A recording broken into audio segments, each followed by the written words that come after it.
자, 전해드린 대로 문재인 청와대 울산시장 선거계 의혹 사건 오늘 1심 판단을 받습니다. 네, 관련 내용 최진영 변호사, 관련 내용 윤기찬 변호사, 전수미 변호사와 함께 자세히 짚어보도록 하겠습니다. 안녕하십니까? 안녕하세요. 자, 일단 이 검찰 이번 사건을 이 공권력을 악용해서 선거의 공정성을 해친 유례없는 관건 선거다, 이렇게 이제 규정을 하고 있습니다.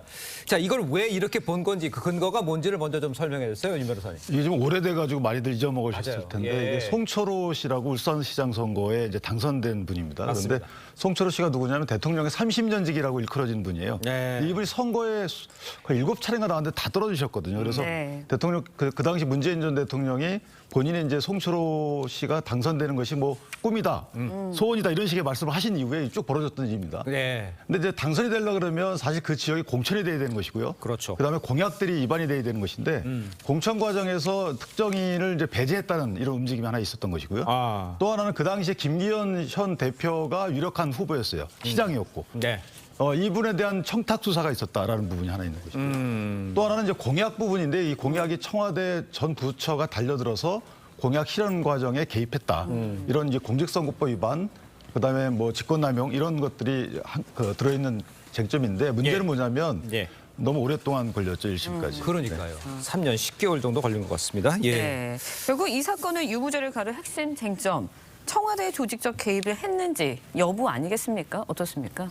결국에는 핵심 쟁점 자체가 그 조직적으로 검찰이라든가 경찰이라든가 청와대가 예. 다 이제 개입을 했는지 그게 주요 쟁점으로서 아마 법원에서는 진짜 개입 여부를 면밀하게 살펴볼 것 같습니다. 예. 실제로 송철호 이제 울산시장 같은 경우 실제 본인의 어떤 세가 없었던 사람이기 때문에 거기에서 자신의 인맥을 활용해서 정말 청와대의 어떠한 지휘 라인에게 네. 내가 이거 경찰에서 황운하 전 울산지방경찰청장이 이러한 이제 정보를 가지고 있으니까 이걸 바탕으로서 김기현 전 대표에 대해서 김기현 현 대표에 대해서 문제점, 전 울산시장에 대한 문제점을 제기를 하고 네. 이런 것들에 대해서 경찰이 문제 제기했음에도 검찰이 제대로 된 기소를 하지 않자 윗선으로 청와대 윗선으로 문제를 제기해서 이거를 이제 상대방을 정적을 제거하려는 그런 움직임이 있었다라는 게 검찰의 공소장 내용이거든요. 예. 결국에는 여기에서 이제 울산시장 선거 준비에 있어서 송철호 울산시장이 얼마나 영향력을 행사해서 수사를 청탁을 했는지 그게 실제로 청와대에 보고가 돼서 청와대가 이제 울산지검에 영향력을 행사했는지 여부가 결국 핵심 쟁점으로 보일 것으로 보입니다. 근데 문제는 뭐냐면 예. 이게 그 민정수석실의 업무 범위를 넘어서는 거거든요. 그러니까 민정수석실은 사실은 지방자치단체장에 대한 비리 첩보 등을 수집할 수가 없어요. 아. 그러니까 이게 첩보가 올라가서 민정수석실에서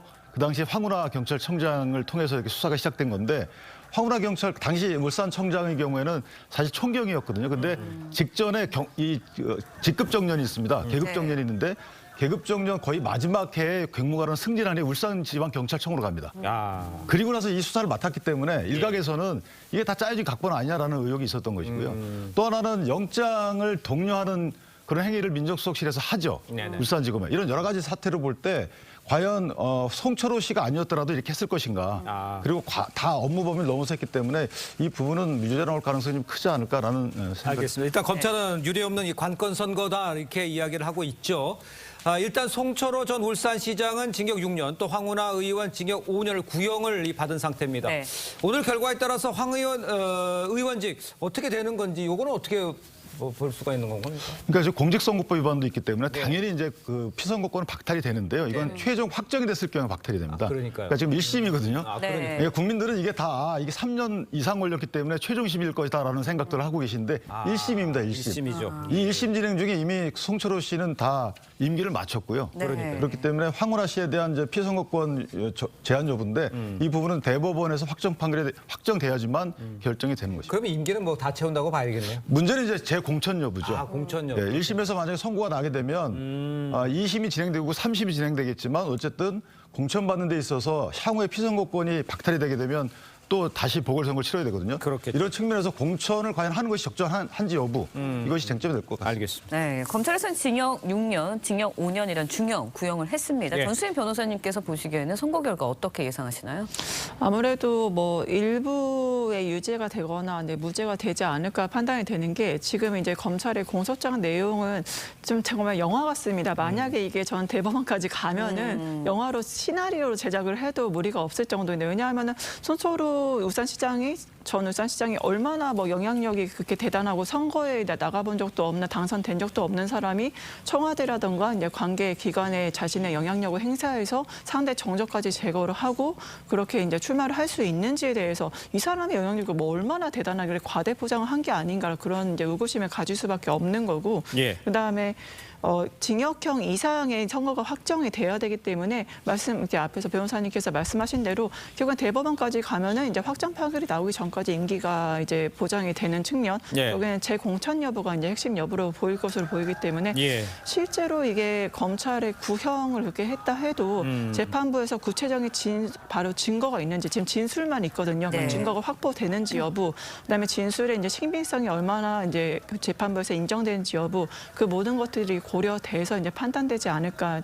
그래서 일부 유죄가 나오거나 아니면 무죄가 나오지 않을까 판단됩니다. 알겠습니다. 지금 전수희 변호사도 잠깐 언급을 했습니다만 1심이 나오는데 지금 네. 3년 10개월 지금 걸리는 상황이잖아요. 그리고 임기는 다 채우고 이런 상황들은 어떻게 해야 됩니까? 그러니까 유독 정치권 인사, 특히나 이제 문재인 전 정부 하에 정치권 인사들에 대한 재판이 지연이 돼 왔어요. 네. 물론 피고인이 15명인가 15명으로 제가 알고 있는데 피고인이 많기 때문에 증인신문 등의 절차 진행이 뭐 많았던 것은 인정합니다만은 네네. 3년 10개월 특히나 이게 공직선거법 위반 사건이 들어가 있거든요. 그러니까 공직선거법 위반 사건은 아시다시피 6개월 이내에 끝내야 되는 건데 그러니까요. 근데도 불구하고 3년을 넘게 진행돼서 결국 송철호 전 시장이 임기를 마친 상황이에요. 그러니까 이런 공직선거법 위반 사건의 심리가 있어 왔냐. 특히나 이번 전 정부에서 이런 유형의 사건 진행이 많은데 예. 어쨌든 이 부분은 그렇게 늦게도 진행됐지만 늦게 진행된 마당에 실체적 진실관계는 정확히 밝혀야 된다. 왜냐하면 또 다른 이런 똑같은 유형의 사건이 벌어지면 안 되는 것이거든요. 그러네요. 따라서 명명백백하게 밝혀질 것인데 저는 이게 무죄 나오긴 굉장히 어렵고요. 15명의 피고인 중에 어느 분이 무죄가 일부 나올 수는 있겠지만 전체적으로 무죄가 나온다는 것은 저는 쉽지 않다. 진행된 사실관계에 비춰볼 때 불가능하다고 봅니다. 알겠습니다. 네, 1심까지가 3년 넘게 진행이 됐거든요. 예. 그런데 뭐 무죄 나올 가능성 적다고 말씀하셨는데 그래도 핵심 피고인들에게 무죄가 선고될 경우에는 향후의 재판은 어떻게 진행이 될 수 있나요?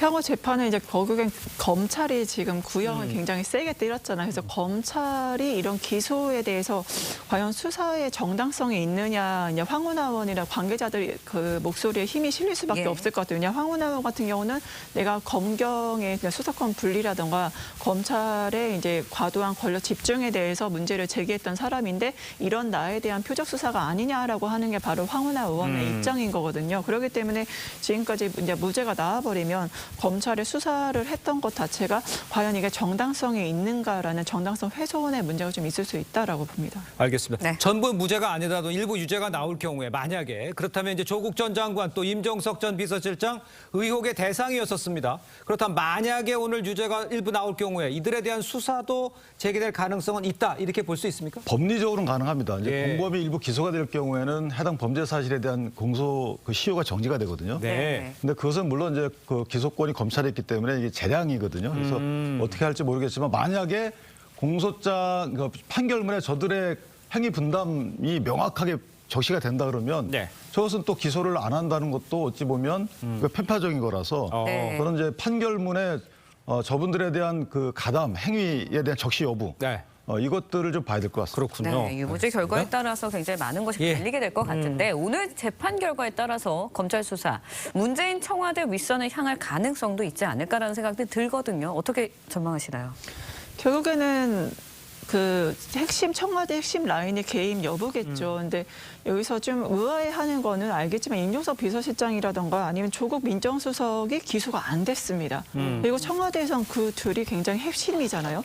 그 핵심이 기소가 안 된 상태에서 이제 일부 사람들이 기소가 됐다. 특히 황운하 의원 같은 경우는 전직 이제 경찰청장으로서 검역 수사권을 분리시키려고 했던 인물이기 때문에 이러한 편파적 검찰의 기소가 왜 그러면 청와대 윗선도 뭐 뭐가 문제가 있어 보이면 조국이라든가 임종석도 기소를 해야 되는데 이 사람들은 기소를 안 하면서 왜 황운하라든가 다른 사람들은 기소를 하는 걸까? 예. 그래서 청와대의 조직적 개입과 연관을 시키려면은 이러한 편파적 기소로 그 연관되는 것들이 좀 그 의문점을 자아낼 수밖에 없지 않나라고 싶습니다. 예. 네. 글쎄 오늘 재판 결과에 따라서 정치권의 후폭풍도 있을 것 같은데 어떻게 예상을 하십니까? 근데 변호사님 말씀하신 게 저게 문제예요. 사실은 뭐가? 다 수사해서 기소를 다 했어야 되는 거거든요. 어. 왜냐하면 그 송철호 씨가 사실은 문재인 대통령의 지인이라는 거 빼놓고 임종석하고는 거의 일면식이 없던 상황이었거든요. 그러니까 송병기 경제부시장이란 울산 경제부시장 했던 분도 그 청와대 분들하고 전혀 일면식이 없던 분이에요. 예. 뭐 일면식이 있었겠지만 친분이 없었던 분이고요.